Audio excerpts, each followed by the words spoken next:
MQM Pakistan Punjab में APMSO के 45वीं यौम तासीस के मौके पर पंजाब हाउस लाहौर में तकरीब का इनकाद किया गया। तकरीब में MQM अरकान राब्ता कमेटी अरशाद जफीर और शबीर कायम खानी, APMSO पंजाब के सदर महर जहन अली, आबिद गुजर, करामत शेख, सैयद शाहीन गिलानी, राना नुमान और कसीर तादाद में तुलबा, जिम्मेदारान और कारकुनान ने शिरकत की। इस मौके पर APMSO की 45वीं सालगिरह का केक भी काटा गया और रुकने राब्ता कमेटी अरशाद जफीर, शबीर कायम खानी और APMSO पंजाब के सदर महर जैन अली, आबिद गुजर, शेख करामत ने मीडिया से गुफ्तगू करते हुए कहा कि 11 जून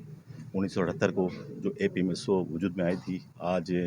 45 ईयर्स हो गए, इसके 45 साल हो गए।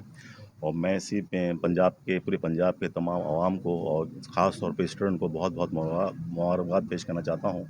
और मैं मुबारकबाद पेश करना चाहता हूँ स्टूडेंट ऑर्गेनाइजेशंस है जो पाकिस्तान की किसी भी पॉलिटिकल पार्टीज़ का बनने के बाद स्टूडेंट विंग बनता है, और APMSO वाहिद जमात है जिसने पॉलिटिकल विंग बनाया, यानी पॉलिटिकल पार्टी बनाई MQM, यानी APMSO 11 जून 1978 का जिसका बुनियाद रखा गया, जिस मकसद के लिए स्टूडेंट्स